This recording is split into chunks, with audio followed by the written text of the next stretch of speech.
Hello, I'm Dr. Jason with Health Chiropractic. I'm here today to discuss the particular assessment we do on all individuals, but especially our athletes. So I actually have a soccer athlete with us today, Dominique. Dominique actually ended up tearing, unfortunately for her, 3 ACLs. After her last ACL, all of her ACLs were reconstructed by an orthopedic surgeon. She went through the appropriate protocols of a physical therapist, and from their standpoint, she was stable. And she was from a medical standpoint. They're asking, is the ACL intact? The answer to that question is yes. Does she have full or adequate range of motion? The answer to that question is yes. Is her pain minimal to no pain, and is she able to perform the movements that she would need to perform in soccer? And more or less those answers were yes. So she came in here for a preventative assessment to see, do we find something different? We're actually the healthcare providers for the Reading League soccer program, and we were reviewed by her coach. She came in here, and after we put her through some functional movement testing, as well as the global performance assessment, which I'm going to demonstrate for you here today, the answer with my comment to Dominique was, your ACL is intact, you have great range of motion, and the pain is minimal. But from my perspective, if we get you out there playing right now, you have a good probability that ACL is going to either be torn or you're going to have some type of injury. So let's come up with a treatment plan to then correct that underlying issue. So the global performance assessment is an assessment where we look at your spine and we tap into your neurology to see, is there a dysfunction coming from your spine that is not communicating to your muscles, in your legs, in your arms? Is your brain having trouble communicating with different parts of your body via the spinal cord? So the test I'm going to go through right now is going to test some primary pelvic stabilizers. We're going to test muscles in the lower extremity. I'm going to take your leg to the side here, Dominique. I'm going to try to pull your leg in. I want you to hold your leg right here and don't let me pull your leg in. Hold. Good. Solid as a rock, as it should be. Don't let me pull your leg in. Hold. Solid as a rock. I'm going to kick your leg up and out. I'm going to try to pull your leg down and in. Hold right here. Hold. Solid as a rock. Don't let me pull your leg down and in. Hold. Up. Got a little weaker.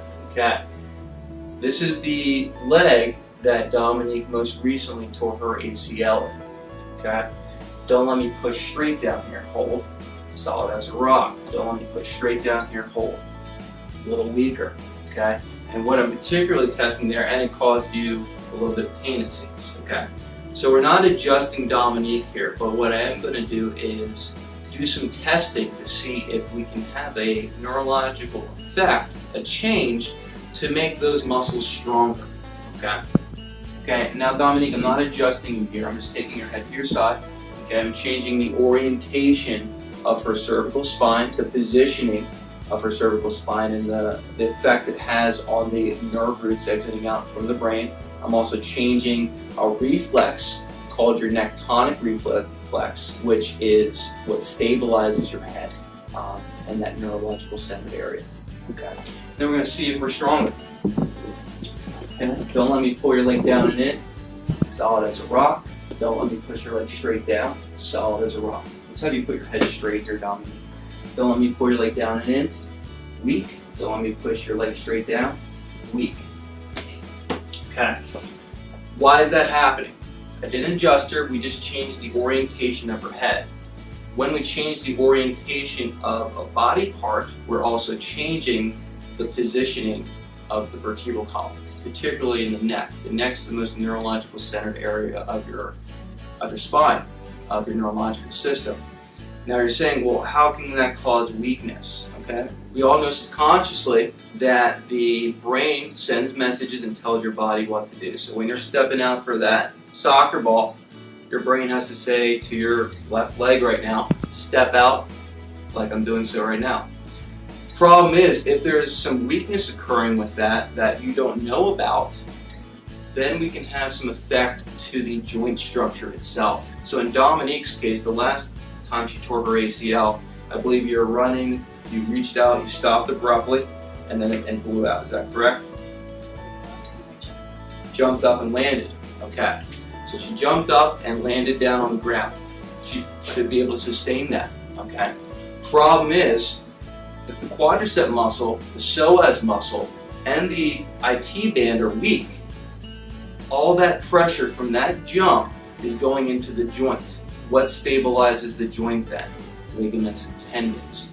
Over time, if you continuously jump on a weakened muscle or weakened joint, that ACL is going to be fatigued.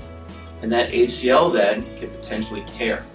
Okay, so as you saw, we're still working here with Dominique. She's not done with her care plan, but she's more stable. And the fact that when we just change the orientation of her head position, it gets stronger, that's a good sign. We did a thorough evaluation. We took some diagnostic images to find the area of specific dysfunction, and we're working on correcting that.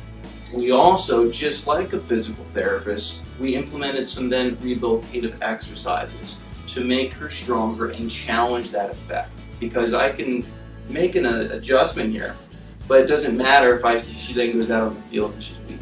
So I need to make sure that I'm precisely doing a good job changing the structure so that when she's out there on the field, she's reducing her potential chance of injury. Thanks again for tuning in. This is Dr. Jason with Core Health Chiropractic, Berks County, Pennsylvania.